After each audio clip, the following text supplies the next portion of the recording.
A moderate magnitude 4.2 earthquake occurred in the Philippine Sea near Maripipi Island, Philippines, in the afternoon of Monday, July 7, 2025 at 4:48 p.m. local time. Asia, Manila GMT+8.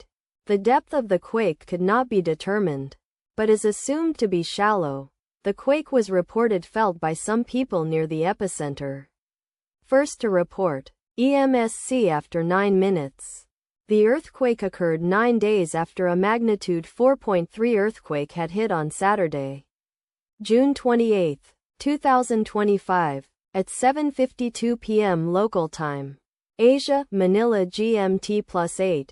In 99 kilometers, 61 miles, distance to the northeast. Data source from Volcano Discovery. Did you feel it? Let us pray. May the earthquake that occurred not affect our brothers and sisters there. May the earthquake not happen again. And may God protect everyone. Amen.